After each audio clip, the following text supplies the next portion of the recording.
నమస్తే. ఈరోజు స్పెషల్ పానీపూరి. చాలామంది పానీపూరి తయారు చేసుకోవడానికి ఎక్కువ టైం పడుతుందని బయటే ఎక్కువ మంది తింటారు. ఒకసారి ఇలా ట్రై చేసి చూడండి. ఇంట్లోనే ఈజీగా, టేస్టీగా చేసుకోవచ్చు. అలాగే మీ ఇంట్లో వాళ్ళకి, పిల్లలకి హెల్తీగా, టేస్టీగా పెట్టొచ్చు. పానీపూరి తయారు చేసుకోవడానికి ముందుగా కొన్ని పచ్చి బఠానీలు తీసుకుంటున్నాను. అలాగే వీటిని 5, 6 గంటలు నానబెట్టుకోవాలి. ఇవి నానిన తర్వాత వీటిని పప్పు కుక్కర్‌లో వేసుకొని 2 బంగాళదుంపలు వేసుకొని ఉడకబెట్టుకోవాలి. ఇవి ఉడికేలోపు మనము పానీపూరి వాటర్ తయారు చేసుకుందాము.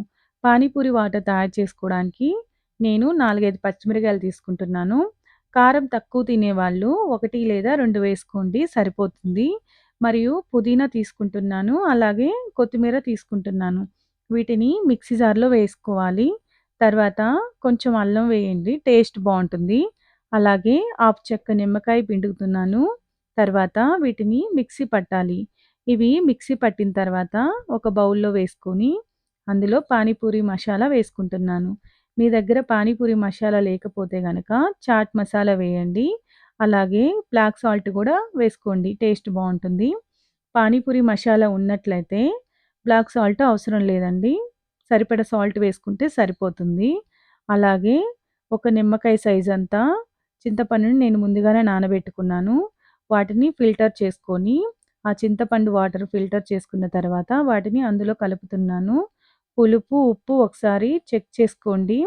సరిపడా ఉప్పు వేసుకుంటే, సరిపడా పులుపు ఉంటే టేస్ట్ బావుంటుంది. పానీపూరి వాటరు తయారు చేసుకున్న తర్వాత వీటిని పక్కన పెట్టుకొని, ఈలోపుగా ఈ పచ్చి బఠానీ, బంగాళదుంపలు ఉడుకుతాయి కదా! వీటిని కచ్చా పచ్చాగా స్మాష్ చేసుకొని పక్కన పెట్టుకోవాలి.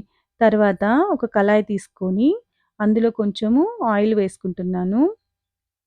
తర్వాత అందులో బిర్యానీ ఆకు వేస్తున్నాను. బిర్యానీ ఆకు ఇష్టం లేని వాళ్ళు స్కిప్ చేయొచ్చు. మరేం పర్వాలేదు. అలాగే ఒక టమాటా తీసుకొని చిన్న ముక్కలుగా కట్ చేసుకొని ఉడకబెట్టుకోవాలి. ఇవి ఉడికిన తర్వాత అందులో కొంచెం సాల్ట్ వేసుకుంటున్నాను. అలాగే చాట్ మసాలా ఉన్నవాళ్ళు చాట్ మసాలా వేసుకోండి. నేనైతే పానీపూరి మసాలా వేస్తున్నాను. మీ దగ్గర పానీపూరి మసాలా ఉంటే గనక పానీపూరి మసాలా వేయండి. అలాగే నేను ధనియాలు, జీలకర్ర 2 కలిపి మిక్సీ పట్టాను. అది ఆ పొడి యాడ్ చేస్తున్నాను. తర్వాత టేస్ట్ కోసం కొంచెం కారం వేసుకుంటున్నాను. ఇవి ఉడికిన తర్వాత మనం కచ్చా పచ్చాగా స్మాష్ చేసుకున్న పచ్చి బఠానీ, బంగాళదుంప ఉంది కదా! అందులో వేస్తున్నాను.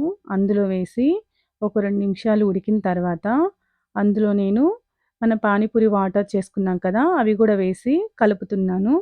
అవి కలిపిన తర్వాత ఒక 2 నిమిషాలు ఉడకబెట్టుకొని పైన కొత్తిమీరతో గార్నిష్ చేస్తున్నాను. అలాగే కొన్ని ఆనియన్స్ వేస్తున్నాను. అంతే ఎంతో టేస్టీ అయిన పానీపూరి రెడీ. నా వీడియో మీకు నచ్చినట్లయితే లైక్ చేసి సబ్స్క్రైబ్ చేయండి. Thank you for watching.